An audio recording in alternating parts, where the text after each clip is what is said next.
E deu seu segundo ensino à multidão. Jesus sentou então à beira-mar. A vontade de Jesus era sentar na praia, olhar o mar, a brisa, ficar na areia.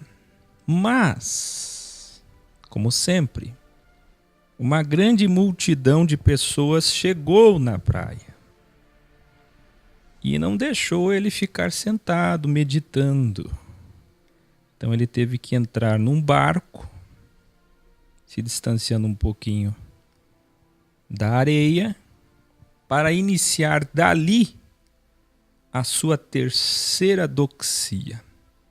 Então use o chat para o bem e escreva: terceiro ensino de Jesus Cristo à multidão. Terceira audiência pública com ele. Vamos ver sua terceira prédica. Ele começa agora com metáforas. Disse primeiro: um semeador, ao lançar suas sementes, caiu em 4 lugares diferentes. As sementes foram para 4 lugares diferentes, simbolizando aí os 4 pontos cardeais, 4 cavidades e tanto mais. Perto da terra, escreva: 1, perto da terra. 2, em pedras. 3, em espinhos. 4, em boa terra. Note que há um delta do mal e apenas uma parte do bem. 75% é um delta do mal. 25% é boa. A primeira parte quase não tinha terra. A segunda não tinha raiz, por conta das pedras. A terceira cresceu, mas foi sufocada pelos espinhos. A quarta produziu em delta, mais um delta. Não, isso é coisa de hermético, isso é coisa do Áquio. Eu. Quem de vocês pode ir contra o Supremo Mestre Jesus Cristo? A quarta parte produziu em delta. Então, um delta de corações do mal e apenas uma parte do bem, mas que produzem delta. 100, 60 e 30. Isso daqui não lembra vocês alguma coisa? Matemática de Deus. Quem colou? Deus não é invisível. Tudo que eu tenho ensinado sobre o Tribunal de Contas, contabilização, que é galardão e salvação, que ninguém sabe. E se sabe, nunca os vi falar. Ensinam tudo errado. Os discípulos chegaram perto do barco e perguntaram em particular. Veja, foi uma parábola. Parábola é um conto breve, sinônimo de metáfora. E os discípulos chamaram em particular o mestre no barco ali mesmo. Posso imaginar alguns dentro da água, não dava para entrar no barco ou dentro do barco, dizendo: mestre, a multidão está toda aí querendo entender o que o senhor fala e o senhor fica falando em metáforas, em enigmas.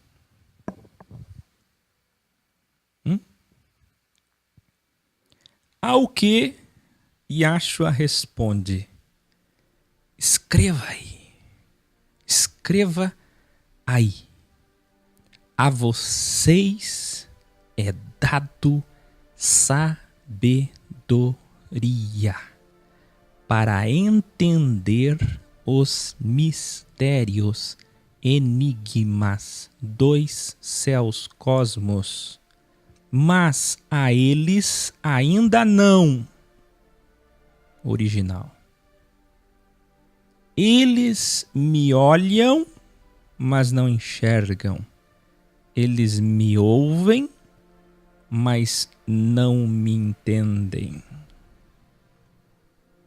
Matiarro está narrando aqui que se cumpria a Bíblia, que eles não entendiam, mas que fala dele, que aponta para ele tão somente. E aqui o cumprimento é de Isaías, que disse: ainda que estejam sempre ouvindo, vendo, nunca enxergam, nunca entendem, pois o coração deste povo se tornou insensível. Vocês lembram de Cristo usando aquela metáfora dos menininhos que tocavam flauta e faziam lamentações na praça da cidade, querendo ganhar alguma coisa, ou pelo menos atenção, e as pessoas passavam insensíveis. E Jesus se comparou àqueles menininhos fazendo de tudo para as pessoas darem valor às suas palavras, mas o povo continuava insensível. E agora? Isaías está dizendo isso. No que diz: de má vontade ouviram com os seus ouvidos. Ah, como a gente sofre isso. E fecharam os seus olhos. Se assim não fosse, eu os revelaria os enigmas e os curaria. Olha, alguém pode dizer, mas por que Jesus falava em enigmas? Por quê? Para que não entendam. Mas é assim? Isto é cruel. Não é. É porque ele sonda e conhece os desejos daquele povo, a real intenção e motivação daquela multidão sofrida, que ele tinha compaixão sim, mas que ele sabia que não davam valor às suas palavras, o valor merecido. E que se eles não tivessem má vontade, ele revelaria para todos. Por que isso? Porque não é necessário entender metáforas para existir e ter a vida eterna. Quem é do bem? Do bem. Quem é do mal? Do mal. Dualidade, árvore da vida, desde que tudo começou. Então, muita gente se aproxima da gente aqui e eivado, contaminado pelo sistema, mesmo que se diga fora dele, vem aqui e diz: mas por que tão complexo que o Akel ensina? Aliás, vocês precisam se decidir, porque tem gente que diz que eu ensino simples e tem gente que diz que eu ensino complexo e não dá para entender nada. Vocês precisam se decidir.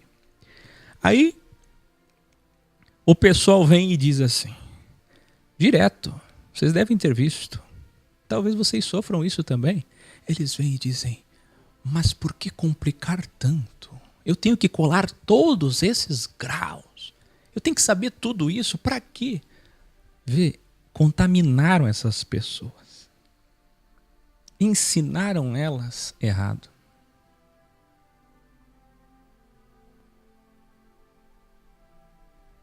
A salvação não vem pela doxia. A salvação, salvare, vem pela ortodoxia. Que é o quê? Amor, bondade, ponto final.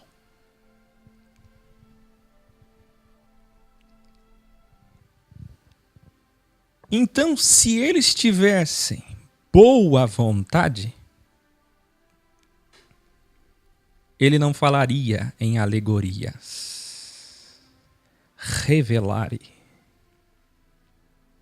Por que há que eu em 2000 anos, só agora em graus como estes, você vem revelar a verdade? Você é o dono da verdade. Só você. Ninguém pode discordar de você. Não é sempre assim que eles falam, porque aprenderam errado. Como pode entender tudo isso? Como vão entender? Como minha família, que é simples, pacata, do interior, Meus avós, minhas gerações vão entender isso. Como ficam aqueles que morreram? Tudo porque aprenderam errado. Na verdade, poucas pessoas nesses 2 milênios entenderam o que vocês estão entendendo. Se sintam privilegiados por isso. Mas eu tenho um grande revelário para vocês. Aguça sua audição. E foi ele quem assim quis, pois ele não suporta um povo insensível, que não merece entender seus enigmas agora. Mas então, como vocês aqui estão me ouvindo e entendendo? Que você acabou de dizer que as pessoas não entendem, nem aquela multidão, então por que nós? Por que vocês estão entendendo?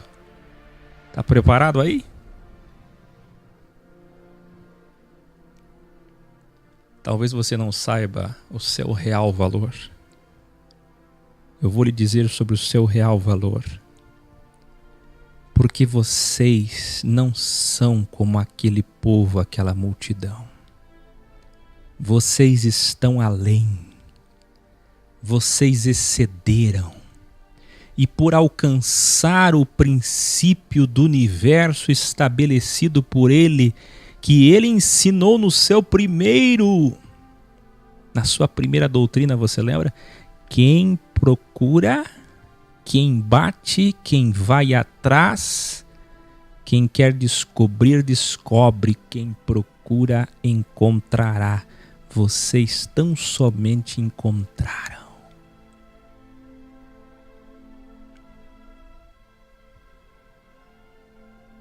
A verdade sempre esteve disponível. O que eu ensino vocês?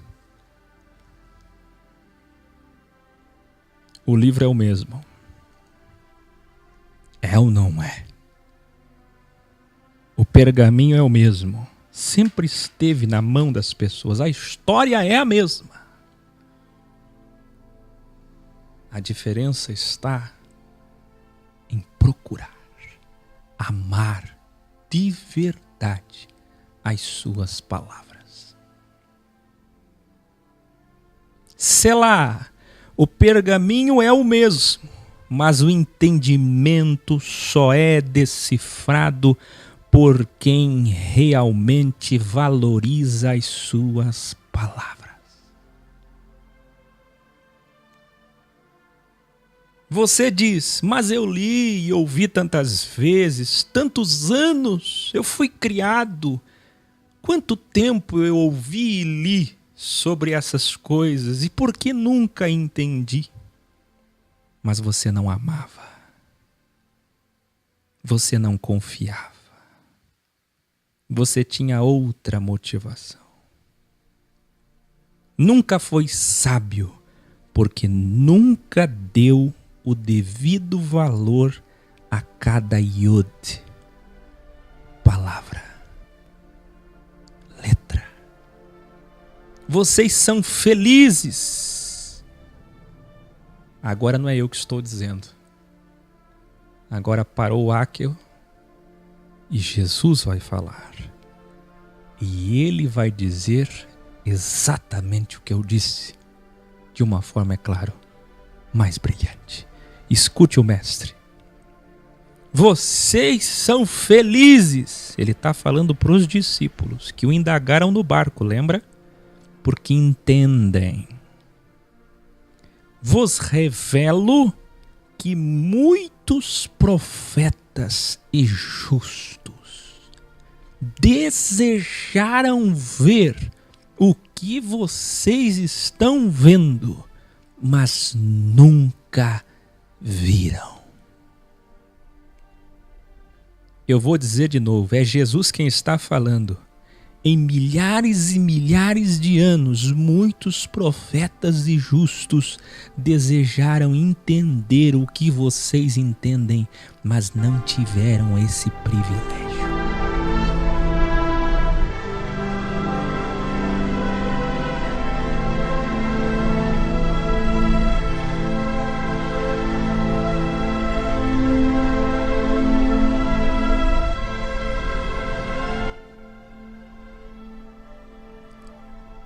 que acabei de dizer esotericamente com X, publicamente, audiência pública, a multidão, é sobre aquelas pessoas. Ele está explicando para os discípulos em particular no barco e a multidão esperando, ele falando mais baixo, falando só para eles ouvirem.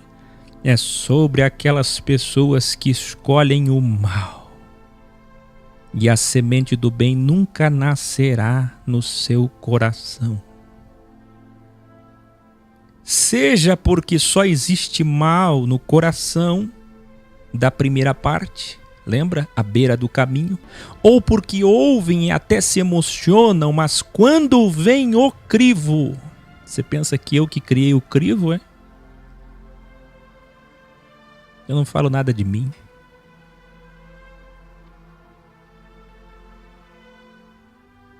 Mas quando vem o crivo, caem. A semente morre, o que brotou morre. E a semente não produz e o que brotou morre. Essa é a segunda parte, que caiu entre pedregais. E a terceira são os materialistas. Eu quero que você escreva aí. O curso Desmaterializando. O que é ser espiritual? É ser desapegado da matéria pelo próprio Supremo Mestre. Eu quero que você escreva aí. Espinhos significam ilusão, holograma, vaidade, matéria. Olha o que é que Jesus vai dizer para os discípulos. A terceira parte são os materialistas. Pois a ilusão do mundo sufoca, como espinhos, a semente da verdade. Sabe o que acontece quando as sementes caem nos espinhos? São as que mais crescem. Aqui caiu à beira do caminho, vem as aves, o mal, nem nasce, nem terra tem. Aqui caiu nos pedregais, mal começa a nascer, o sol sufoca. O crivo, quando vem o mal, eu aceito, lembra do meu vídeo? Você aceitaria Jesus de novo? Você aceita o bem, mas o mal da poesia de Jó, este nunca te foi ensinado o Deus dual. Você só aceita o bem. Você aceita Salmo 23:1. Mas o Salmo 23:5 você não aceita. Você aceita Filipenses 4:13, mas o 4:11 e 12 você não aceita. Te foi ensinado tudo errado. A tua fé é morta. É falsa. Quando vier o sol, o crivo, revela a tua fé. Mas aí, eu quero que você imagine agora a primeira parte. Nada nasce.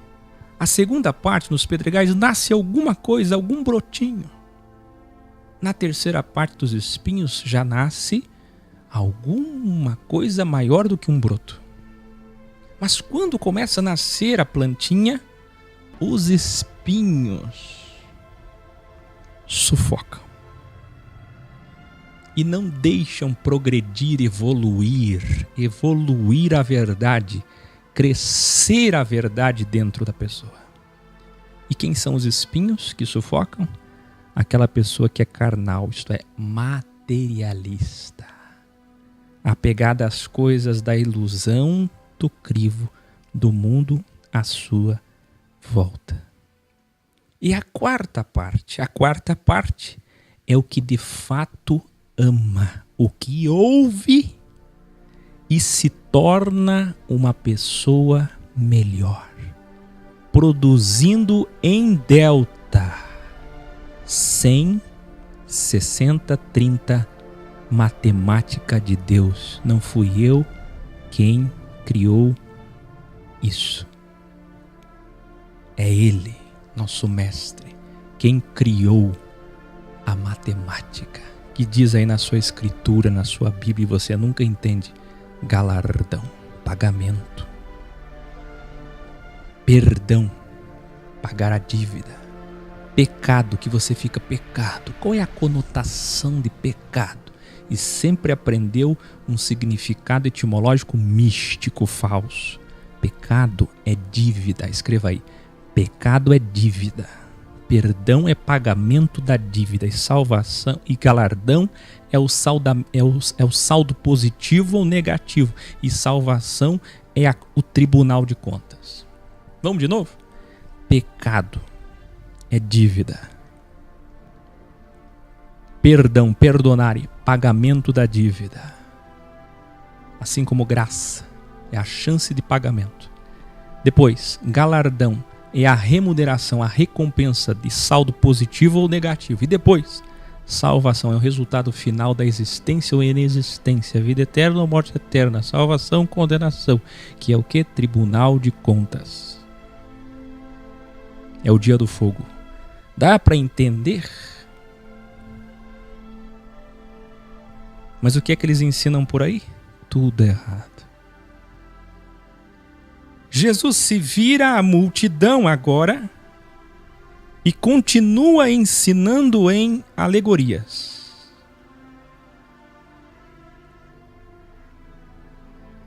Note, ele começou ensinando com uma metáfora, os discípulos chamaram, ele explicou, de Ezo com X para Ezo com S, explicou para eles, a multidão não ouviu, agora ele volta para a multidão e continua em parábolas.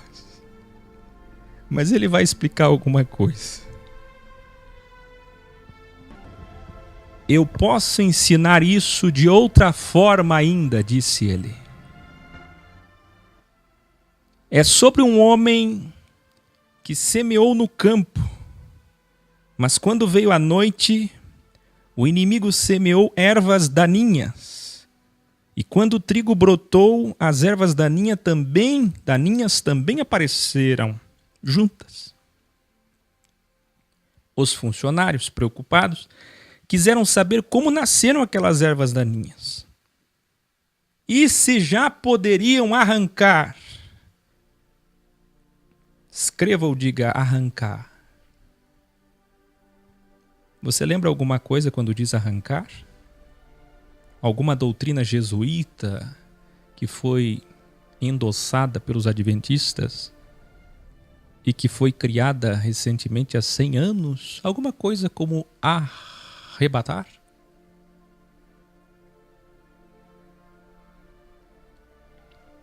Mas o patrão não permitiu, porque ao tirar as ervas daninhas, poderiam arrancar com ele o trigo.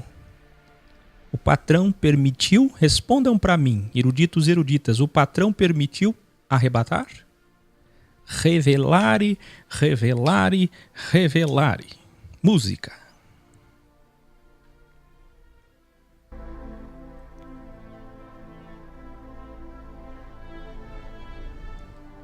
Aqueles funcionários servos desse homem, desse patrão, eles estavam pedindo: podemos fazer o arrebatamento?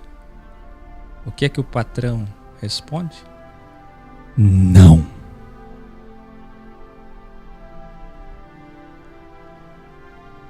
Mas não dá para livrar a igreja desse caos que vai vir? Não.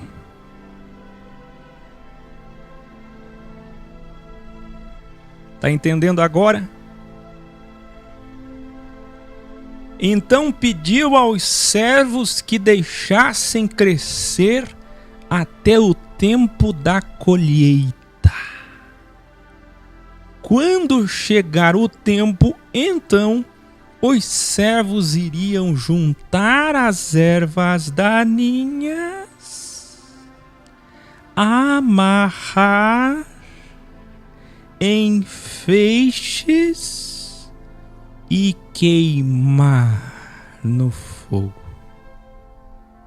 Só depois, então, segundo a Tessalonicenses, você lembra 2?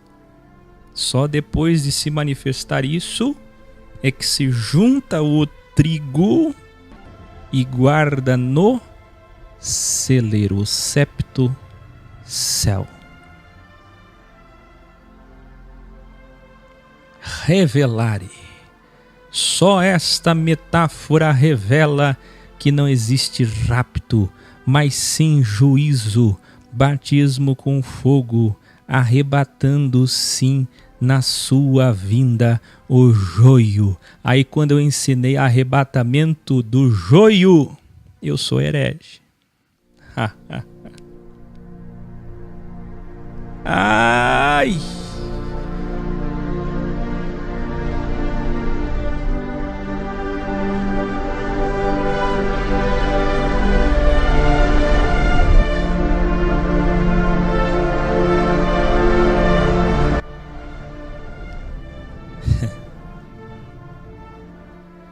Jesus continua com mais uma metáfora. Outro homem plantou um grão de mostarda, e embora seja a menor das sementes, se torna uma grande árvore, a ponto de que até as aves descem dos céus para fazer ninhos nos seus galhos. Revelare. Quantas vezes você já ouviu deste grão? Desta semente de mostarda? Não é assim que eles falavam?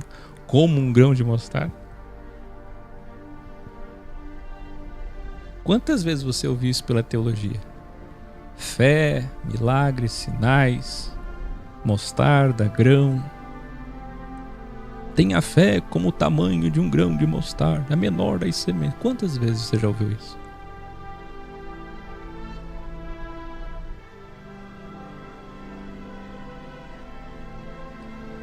E se eu disser para vocês que o texto não está falando nada disso, vocês nem se espantam mais, né? O que dá a descontextualização, né?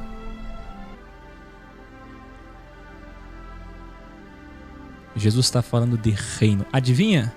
As testemunhas de Jeová estão mais certas nisso, nesse ponto. Porque olha, pelo menos elas falam de reino. Se é para errar e levar de 2 em 2, de casa em casa, que já foi, e repetir isso, pelo menos está mais certo do que dizer que isso está relacionado a sinais, milagres, maravilhas, a fé como o tamanho de um grão de mostarda. Não, aqui está falando de reino. Escute o que é. Ele falava do poder do anúncio do reino, que parece tão pequeno, revelando que a sua morte seria, a sua vida e morte seria este tão pequeno grão de mostarda, fazendo suscitar filhos de Abraão pelo seu sangue.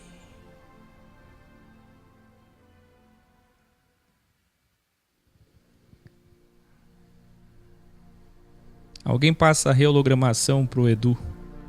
Pergunta para ele se ele lembra de alguma capa lá da série do Carbono. Aliás, eu quero indicar outro filme hoje.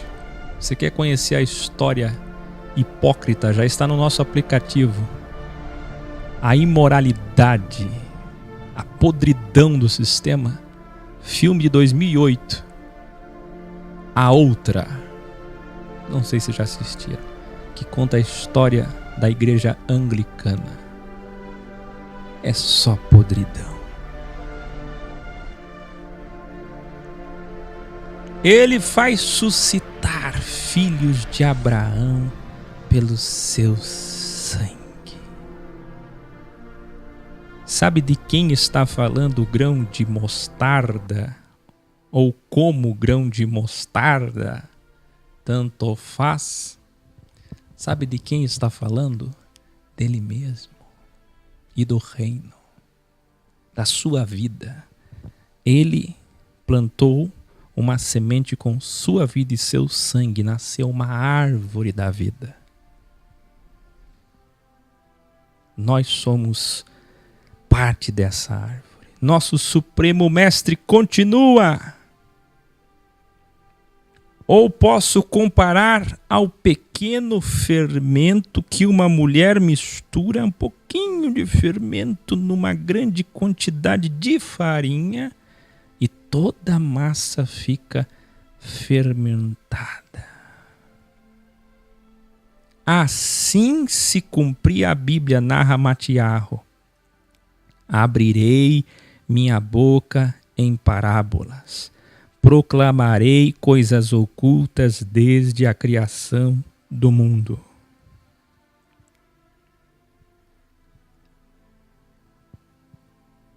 Você está vendo que Matiarro faz questão de apontar, e você vai ver que os outros também, evangelhos, que toda a lei, Tanar, apontava para ele.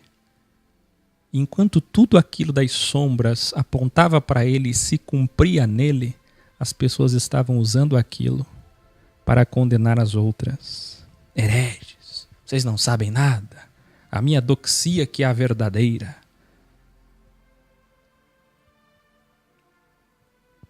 Quem está entendendo?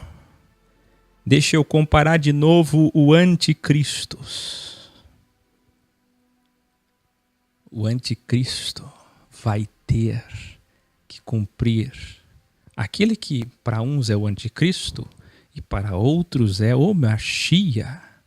Para os judeus e para os muçulmanos, ele vai ter que cumprir o quê? Especialmente judeus. Esta passagem respectiva, ele vai ter que falar em enigmas. Vai ser um homem que vai falar em espelhos. Você entende? Em metáforas. Assim como o primeiro fez. Você lembra do vídeo Jesus é o Anticristo? E os bíblias agora estão atônitos. Quem é que pode entender aquele grau tão sublime e difícil? Jesus deixa a multidão, vai para casa. Termina mais um ensino. Jesus Cristo. Os discípulos aproximam-se dele de novo e queriam entender as outras alegorias. Você lembra que a primeira eles perguntaram no barco, ele explicou para eles internamente. Agora a segunda eles queriam entender também as outras, melhor dizendo. Então Jesus, com paciência, mesmo cansado, explica para eles: aquele que semeou a boa semente sou eu. O campo é o cosmos, o mundo, o crivo. O trigo são os filhos do reino. E as ervas, os filhos do mal. Está vendo a dualidade? Filhos de Abel, filhos de Caim. Revelare.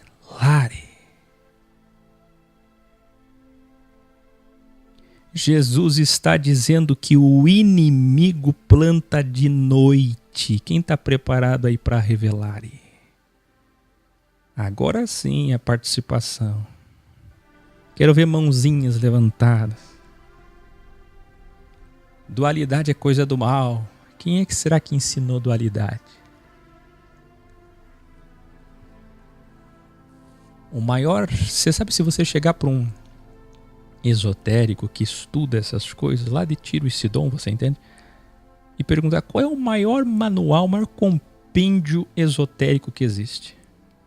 Você acha que eles vão pegar o quê? Algum livro São Cipriano? Clavícula de Salomão? Não. Para os herméticos, o maior livro hermético está aqui, ó. FFF aí, ó.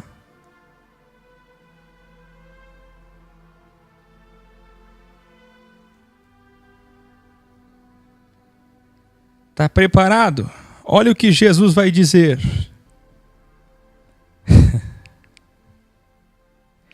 Jesus está ensinando que o inimigo planta de noite. Eu quero que você escreva aí. O patrão planta de dia, que representa o reino da luz, o bem, a Sofia. O inimigo planta de noite, nas trevas.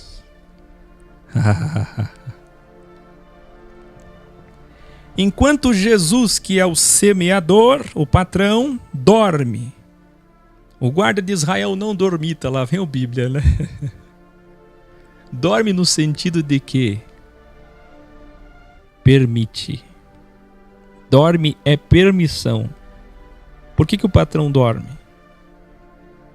Porque o homem é livre. Lembra que eu disse o meu provérbio? O mal foi criado, ao contrário do que Agostinho falou, o mal foi criado para dar livre-arbítrio ao homem. Então, se é livre-arbítrio, ó, Jesus dorme. O homem escolheu o mal, Jesus dorme. Tá entendendo? Ele não dormita é para Israel, mas quando não é Israel, Jesus dorme.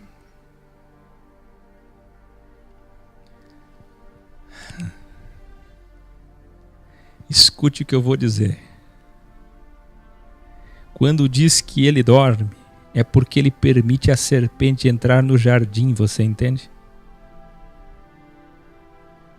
Ele envia o mal, o crivo. Aí Jesus diz, abre aspas, é Jesus quem está falando agora. O inimigo, ensinando os seus iniciados, é o mal, o diabo, o adversário. A colheita é o fim da dispensação, o fim da era.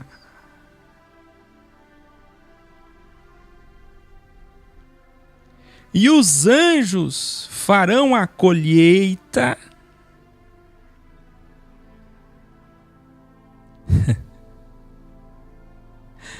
Escreva aí o verdadeiro rapto. Vos revelo que os anjos tirarão do meu reino todos os religiosos. É o que está no original e não está na tua Bíblia. Quem são os do mal? Quem são aqueles que escandalizavam? Aí na tua Bíblia vai estar aqueles que escandalizam. Mas quem são os que escandalizam? Por que eles tiraram religiosos e colocaram os que escandalizam, ou pelo menos não colocam nem no rodapé para explicar quem é que escandaliza os pequeninos, que é pedra de tropeço para os pequeninos? Quem é que condena eles, se atrapalham eles, que está lá em Mateus 23? Quem que é pedra de tropeço? Quem que é estorvo? Diz para mim. Que fazem os pequeninos caírem e todos os outros que praticam o mal. Ele está classificando aquele que faz o mal em nome de Deus, em primeiro lugar, o que mais será condenado, e em segundo, o que faz o mal sem Deus. Haverá mais rigor, duro juízo para aquele que faz o mal em nome de Deus, será destruído, como para aquele que faz o mal pelo mal, sem usar o nome de Deus. Mas ambos serão arrancados pelos servos do patrão que semeou Jesus, pelos anjos. Que coisa, hein? O reino é um tesouro oculto, encontrado num campo por um homem, que, feliz por ter achado aquele tesouro, escondeu de novo no mesmo campo que ele achou, no mesmo lugar. Aí ele foi lá, vendeu todo o seu patrimônio, tudo que ele tinha, e fez uma proposta para comprar aquele campo. Mal sabia o dono do campo que tinha um tesouro no seu quintal, mas ele não falou nada. O reino é como um comerciante de pérolas que, ao encontrar uma pérola de grande valor, vendeu todo o seu patrimônio, vendeu tudo que tinha e a comprou. Quem está entendendo? Revelar, e se você não entendeu essas duas últimas metáforas, eu vou lhe ensinar. O nosso Supremo Mestre está dizendo que se você não entregar tudo, não desmaterializar, vejam que as últimas duas alegorias falam em vender tudo e trocar pelo tesouro. O que é o tesouro? O tesouro é imaterial, metafísico.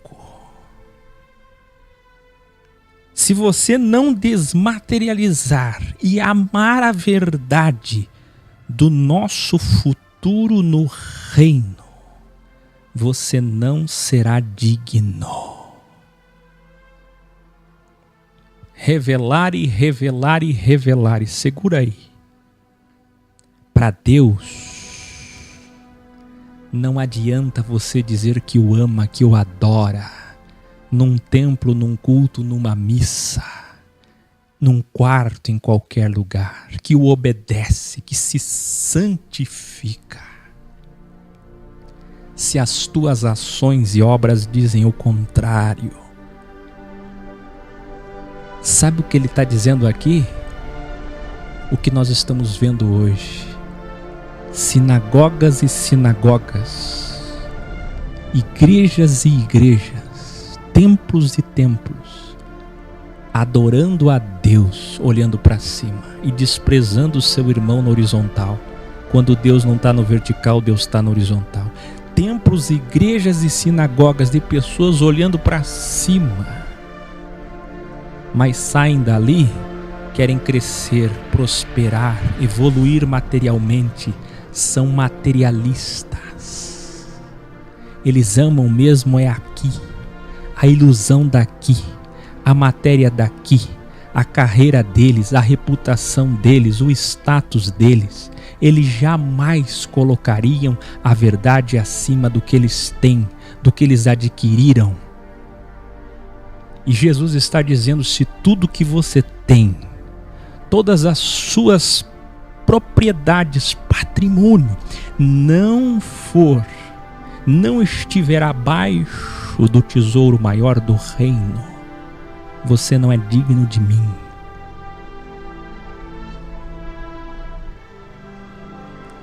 Onde você ver pessoas falando em Deus e falando em matéria, prosperidade, é a voz do mal.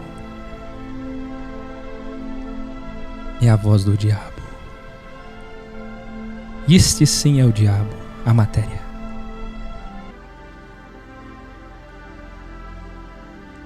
O reino é ainda como uma rede que é lançada ao mar e apanha toda sorte de peixes.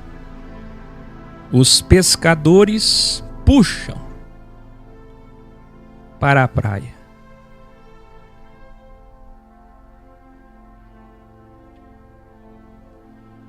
Se assentam e começam a separar os peixes.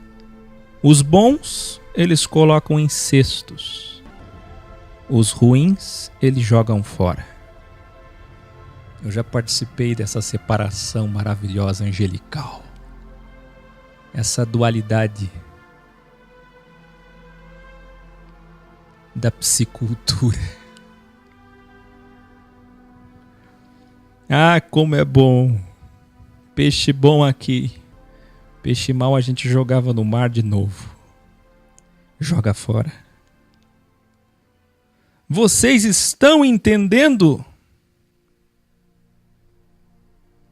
E vocês vão dizer: por que o Akel fala isso toda hora?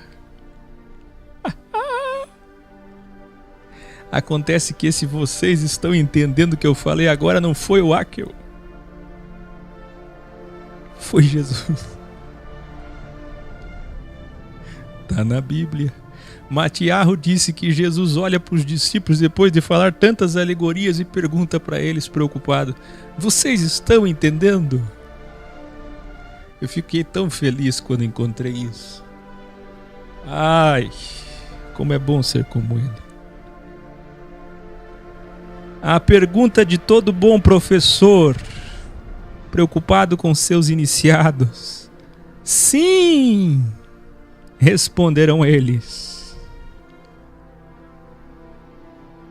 Encerrando seu ensino aos discípulos, foi à cidade e ensinava o povo na sinagoga. O que é que ele foi fazer lá? Onde é que ele estava? Responda aí. Na sinagoga. onde todos começaram a se perguntar daquele outro ensino que aqui Matiarro não registra o que ele disse lá. Mas todos começaram a reagir e perguntar: de onde vem, qual é a fonte desta sabedoria e sinais? Não é por acaso ele filho do carpinteiro, Yosef? E sua mãe não é a Maria, que está aqui, inclusive, com ele? Estão aqui todos os seus familiares, primos? Aí perguntaram eles: de qual fonte? Eles falaram isso na sinagoga. Escreva aí, sinagoga. De qual fonte ele tira esses ensinos? O tolo é previsível, é ou não é? O que esperar de diferente de quem é da sinagoga, né? Jesus vai lá com todo amor ensinar para eles a verdade. O que é que eles fazem? Pergaminho no braço. Pergaminho na mão. Qual é a fonte dessa sabedoria? De onde você está tirando essas coisas?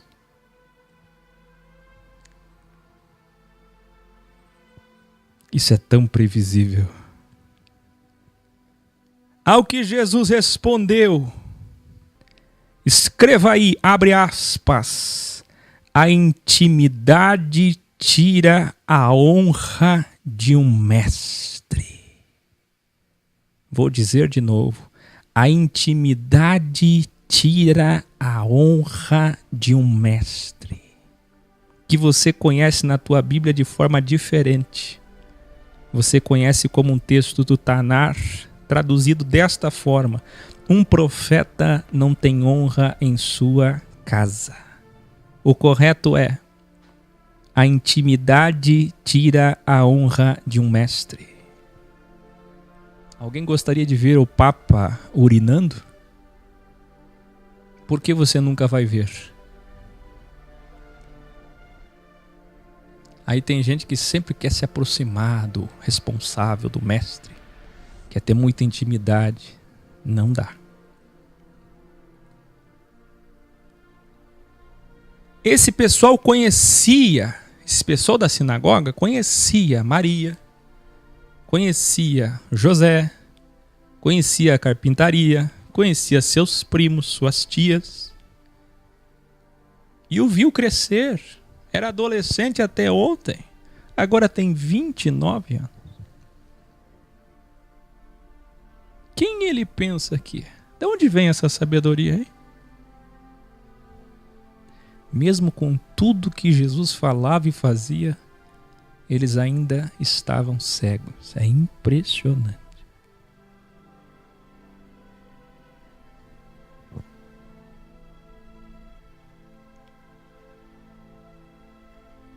Jesus, vendo que não honravam ele,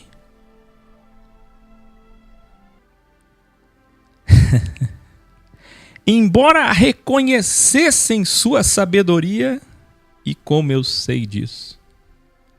Eu me lembro de uma vez que um blog católico, eu gosto muito dos católicos, mas tem uns fanáticos que não é fácil. Um blog católico descreveu assim: quem é do Ex há 6 anos deve lembrar. Ele é conhecido, esse blog. Ele disse assim, que eu tinha uma voz mansa e suave e falava com propriedade, mas tudo errado, contra a Igreja Católica. Esse é o problema. Eles reconhecem que o que você fala é a verdade, em partes. Mas a doxia que eles aprenderam a envenenou. A envenenaram. Envenenou eles. Jesus, vendo que não honravam ele, olha a reação de Jesus. Embora reconhecessem a sua sofia, não, escreva aí, não realizou sinais ali. Sabe por quê? Porque ele viu que se não respeitavam ele, aquele povo não merecia o seu trabalho. Tá entendendo? Esse é o Jesus que você não conhece. Dual. Ele salva, sim, tanto igual condena. Matiarro 14. A fama de Jesus chegou ao conhecimento político de Herodes. Vamos falar do sistema político? João Batista havia sido preso. Lembra que eu ensinei apenas um ensino de João Batista? E ele estava preso. Mas ele foi preso porque condenou o grande erro de Herodias e o Herodes Filipe, irmão de Herodes. Ele disse que a verdade não permite você viver com ela. Olha a ousadia de João Batista, o último pregador do Tanar, da Bíblia, o maior de todos. O primo de Jesus olha e diz: a verdade não permite vocês viverem juntos, porque essa é uma relação incestuosa. Herodes queria matá-lo, mas tinha medo do povo, como sempre, não é? Lembra, e agora você pode entender por que eu digo que Jesus faz sinais para se proteger e não morrer precocemente, para ter o povo ao seu lado. Além de realmente amar e querer solucionar os problemas do povo, embora isso seja impossível no crivo, já que a proposta é essa. Então Herodes queria matá-lo, mas tinha medo do povo. No seu aniversário, a filha de Herodias dançou e agradou Herodes ao ponto que ele fez um juramento. Na verdade, ela foi dançar lá a mando da sua mãe. Tudo planejado, como sempre foram os palácios, as monarquias. Ela dançou, encantou Herodes, e ele fez um juramento diante de todos os nobres, de conceder qualquer desejo seu. Diz Matiarro que ela foi influenciada por sua mãe. E como tudo aquilo fazia parte de um plano maquiavélico para condenar João Batista, ela disse: eu quero a cabeça de João num prato. O rei ficou aflito, não porque amava João Batista, mas aflito porque o povo poderia se voltar contra o seu poder. Olha o sistema político e religioso. Esse é o Jesus que você nunca enxergou. A verdade que confronta o sistema.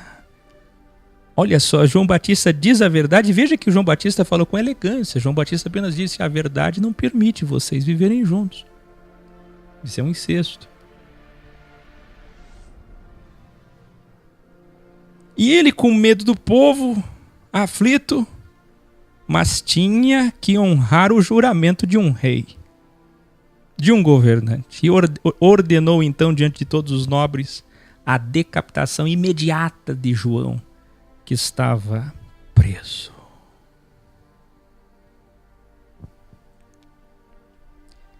Sua cabeça foi levada num prato e entregue a Salomé. Flávio Joséfo disse que o nome dela era Salomé.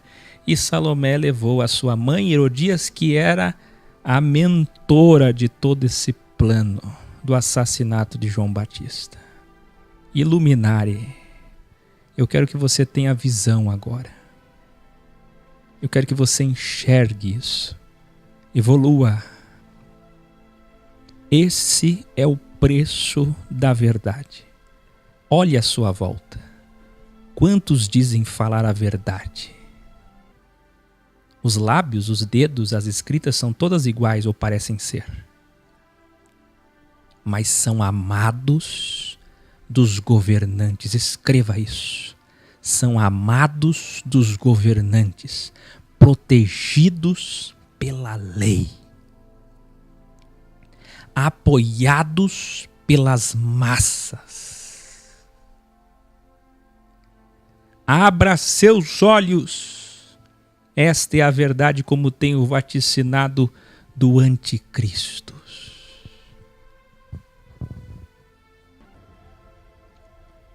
O anticristo não virá contra a Bíblia, não. Ele virá com Alcorão, Torá, livro budista, Torá, Tanar, Bíblia Sagrada, Alcorão, todos os livros sagrados das principais religiões sobre a mesa. Muito cuidado. Embora não adiante eu falar isso, porque quem é filho de Caim vai ser enganado. É o Senhor, segundo a Tessalonicenses 2, quem envia o espírito do engano para enganar. Mas você que é do bem, filho de Abel, ainda dá tempo de enxergar isso.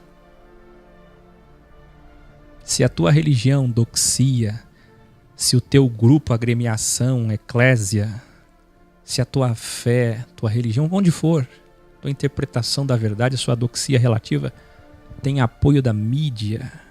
Nós podemos sair na mídia, mas não temos apoio da mídia. Nós podemos ter multidão, mas não temos as massas. Tá entendendo? Nós não temos as leis do nosso lado, os governantes do nosso lado.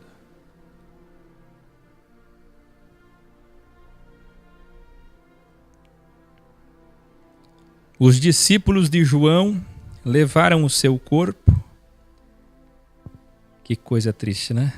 Sepultaram e foram então informar Jesus.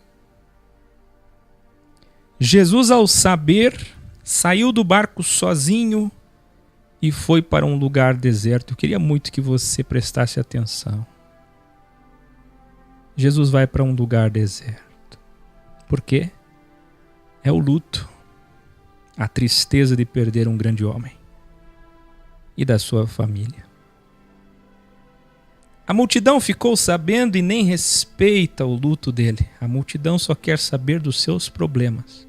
Como esses que entram aqui no chat e só querem saber dos seus problemas. Interesseiros, mesquinhos. A multidão ficou sabendo e foi importuná-lo atrás dele. Enquanto ele ia para o deserto, a multidão atrás dele. Jesus, mesmo abatido, teve compaixão não porque vinham atrapalhar o seu luto, mas porque ele viu muitos enfermos. Imagine ver crianças enfermas, idosos. E mesmo assim ele parou e curou os doentes.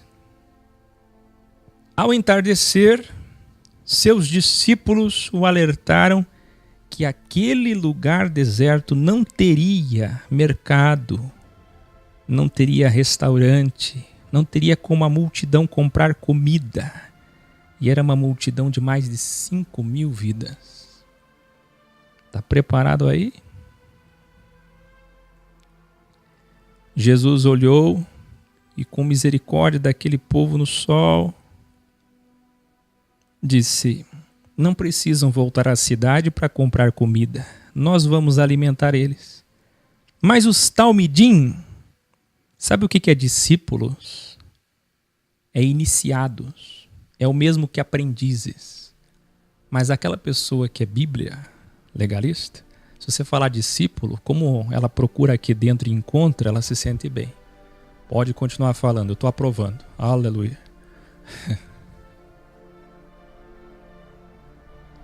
Agora, se você falar iniciados, aprendizes, isso aí. Eu não sei dizer, mas esse negócio é heresia. Isso aí não, eu estou procurando aqui, não está aqui dentro. Não está aqui dentro. Se não está aqui dentro, o Espírito Santo está dizendo que isso aí é esoterismo, isso aí é do mal. É do mal isso aí.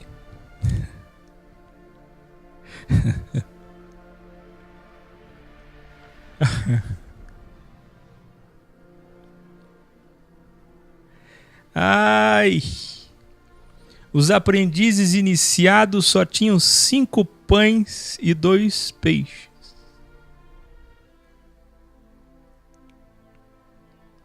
Jesus pediu para que todos sentassem e que trouxessem O cesto era um cesto.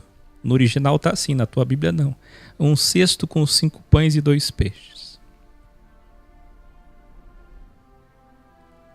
Olhou para o céu, abriu o cesto, começou a partir os pães.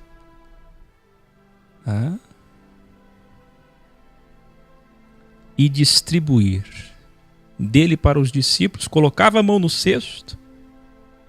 Olhou para o céu, colocava a mão dentro do cesto, tirava um pão, partia, os discípulos levavam a multidão. Daqui a pouco ele pediu mais cestos. Na tua Bíblia não está, no original está.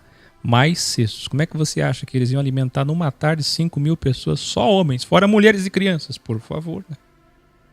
Mais cestos. E eu vou provar isso. Ele pediu mais cestos e cada vez que ele colocava as mãos dentro dos cestos, apareciam mais pães. Os iniciados distribuíram os pães. Todos comeram e diz ainda Matiarro, vou provar. Sobraram 12 cestos cheios. Não é de pães, é de pedaços que sobraram. Crianças que não comem tudo, você sabe. De tão saciados que estavam. Sobrou 12 cestos. Eram aproximadamente 5.000 homens, sem contar mulheres e crianças. Evolutio. Tem muita gente hoje que quer arrumar uma desculpa científica, metafísica para tudo. Ei, eu sou uma das pessoas que mais fala em física quântica e metafísica, que Deus não interfere. Eu sou um dos únicos que ensina que Deus não interfere, ou talvez o único, eu não sei.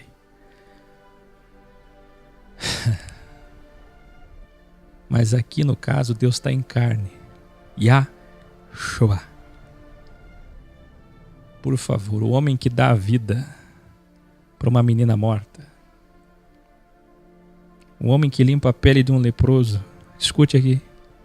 Aquilo não foi uma simples partilha dos farnéis, merendas existentes nas sacolas que eles carregavam na cintura, na multidão. Um Criador que mandou maná dos céus não pode multiplicar partículas, átomos, elétrons, prótons, nêutrons, carbono de matéria.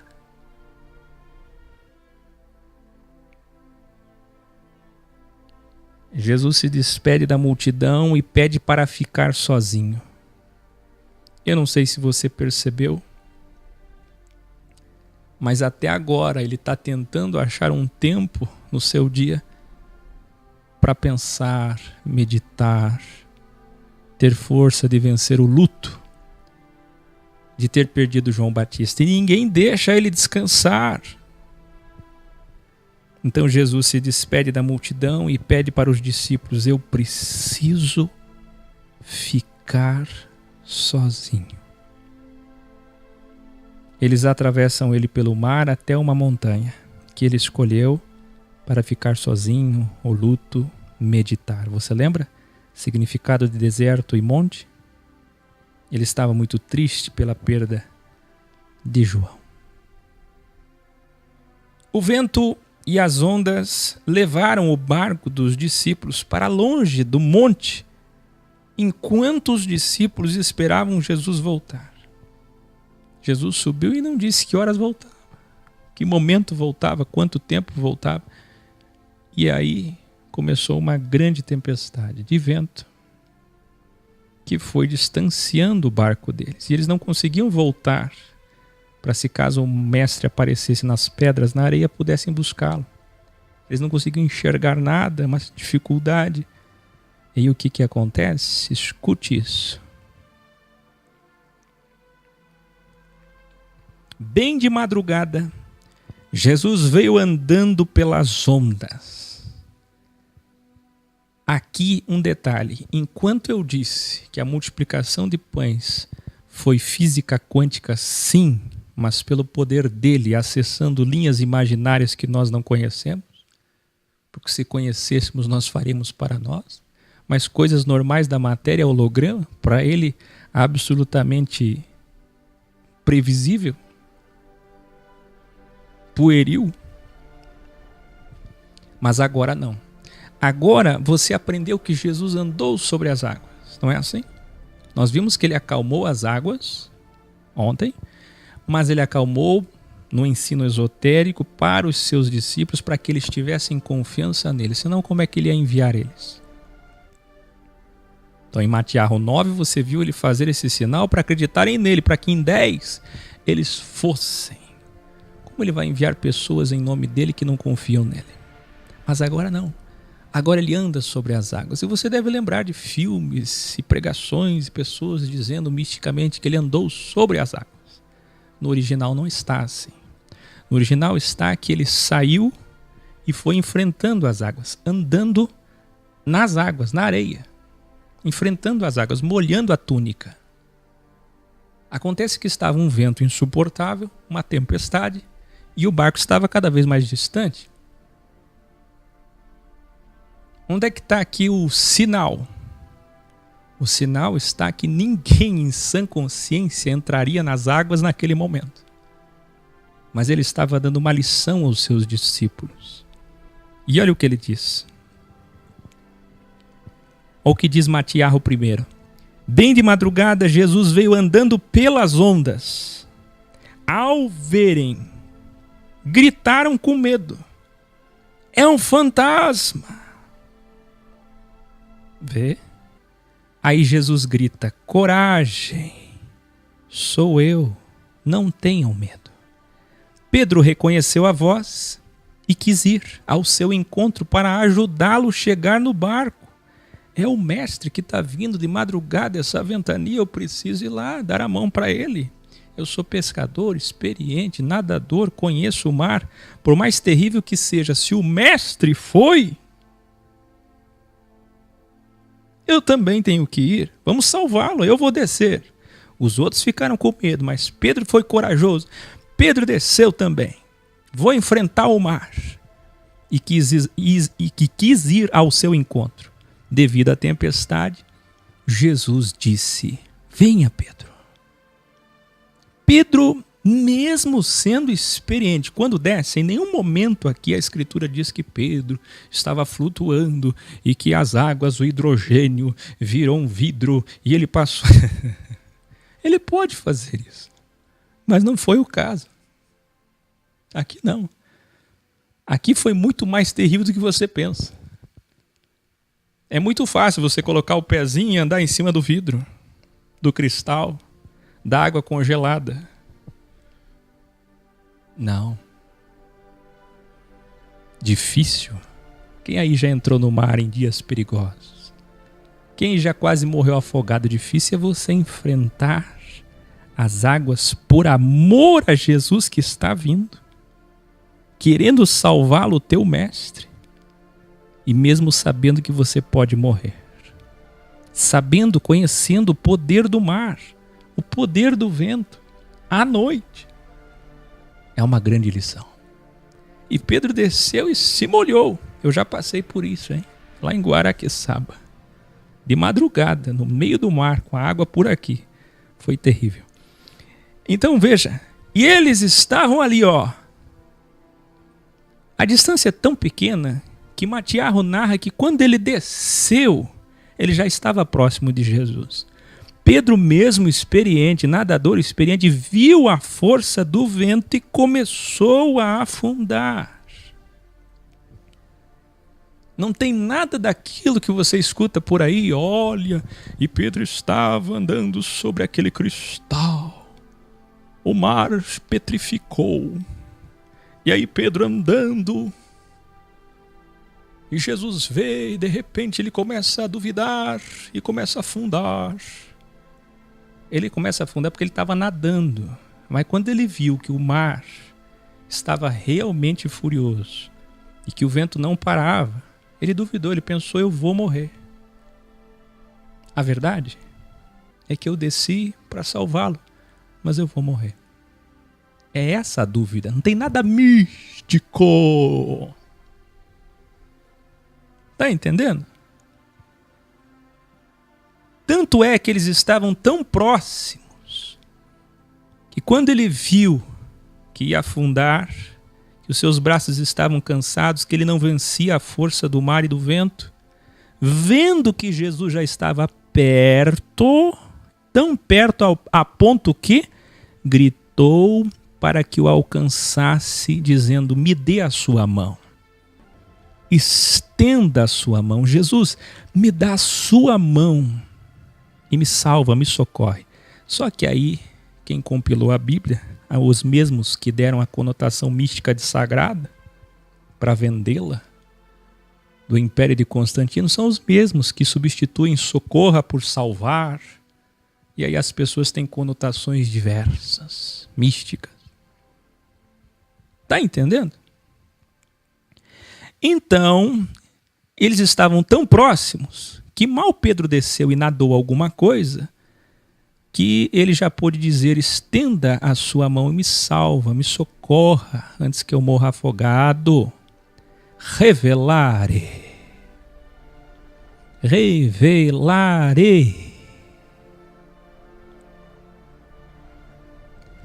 Embora o nosso Messias possa alcançar o mar, aqui ele não andou literalmente e misticamente sobre as águas. Aqui encontramos uma lição aos aprendizes sobre determinação, esforço, prova de amor pelo Mestre, a capacidade de vencer a matéria por amor. Sabe qual é a lição aqui?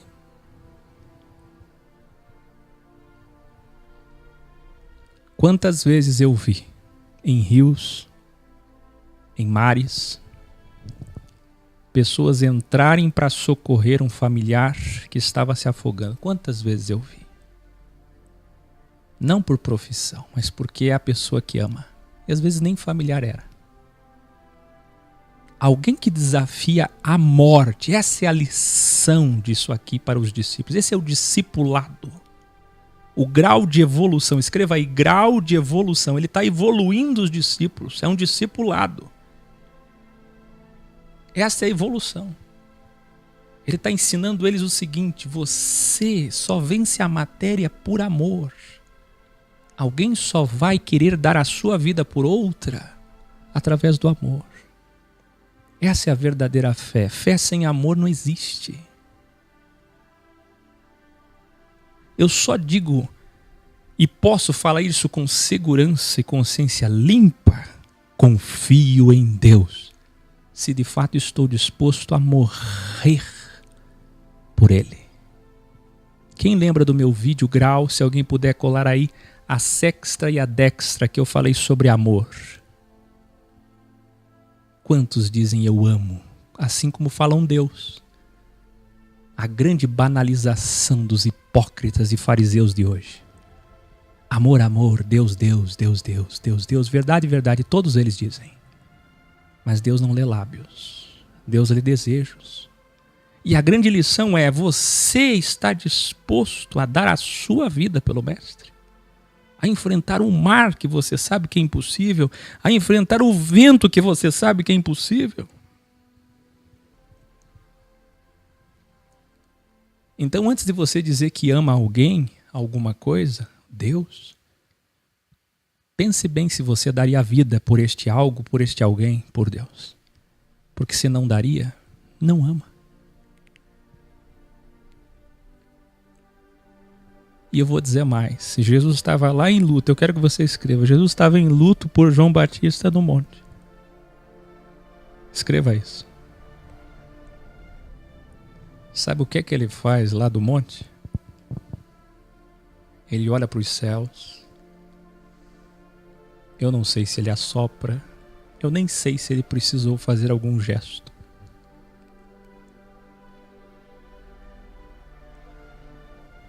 Eu só sei que foi ele que enviou essa tempestade. Se eu fosse Jesus aqui, eu não ia só dar esse grau de evolução, esses ensinos que eu dou nos encontros, nas reuniões, nos programas. Eu ia fazer isso também. Eu ia fazer cair uma tempestade agora aí, ó, na tua casa. Uma tempestade bem no teu quarto aí, bem onde você tá. Caiu um raio bem do lado da tua cama. Mas que isso, Águia? Não ia te atingir. Eu só queria dar uma lição. Mas eu não sou Jesus. Agora Jesus é Jesus. É o Yahshua. Ele dava lição usando a própria natureza. O discipulado dele tinha ajuda do mar, ajuda do vento, ajuda da montanha, ajuda das aves. O discipulado dele mexia toda a matéria. E ele está lá no monte, ele olha para os céus e ele faz aquela tempestade. Quer que eu prove?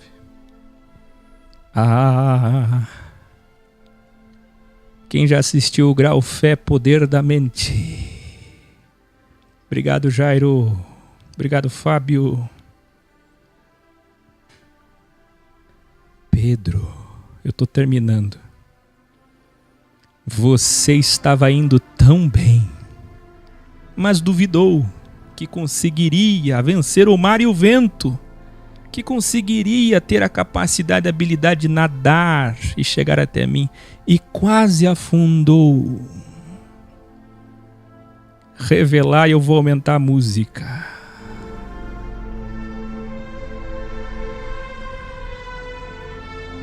Quando entraram no barco, o vento parou. Escreva aí.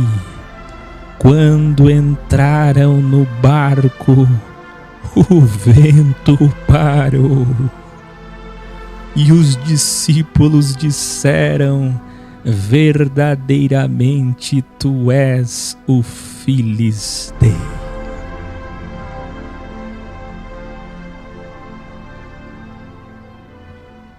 Isto que é uma lição, mexendo toda a matéria, holograma, toda a natureza para ensinar os seus talmidim.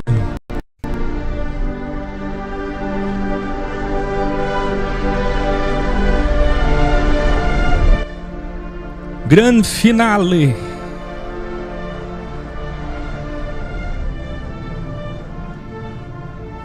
Com o mar calmo, chegaram a Genesaré. Os doentes da cidade, devido à multidão, colocaram um desejo no coração de que apenas, escreva aí, apenas, em letras garrafais, maiúsculas, apenas pudessem encostar na borda da sua roupa.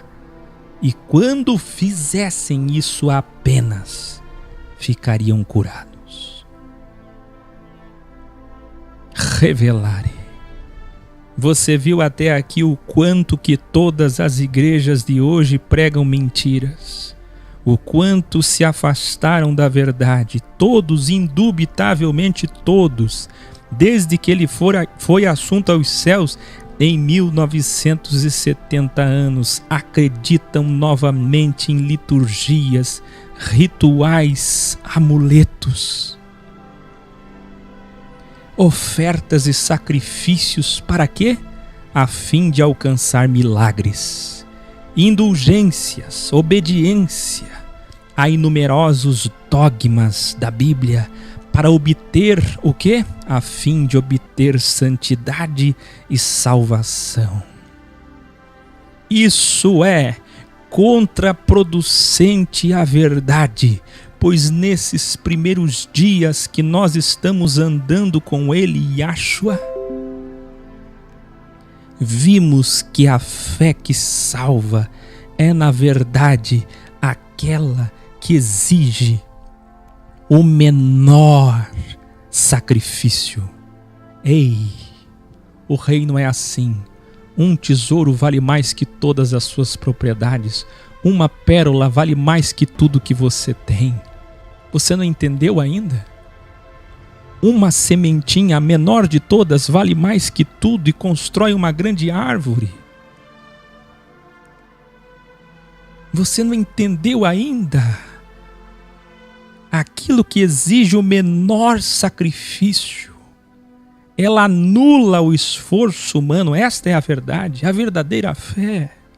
Ela é metafísica, ela é uma confiança plena, ela é o amor puro de quem confia nele acima de todas as coisas, acima do vento, do mar, da tempestade, e confirmam isso através das expressões verbais como vimos até agora.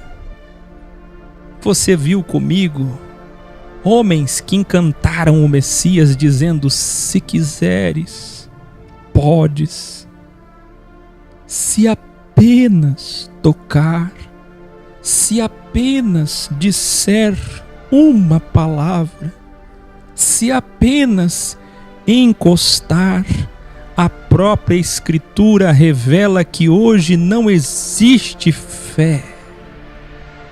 Se nosso Messias que amamos e confiamos é realmente o Criador dos cosmos, sacrificar é o mesmo que desconfiar. Registre isso, escreva isso, pegue a tinta e escreva: sacrificar é o mesmo que desconfiar. A profusão das orações prolongadas é o mesmo que desprezar o seu poder.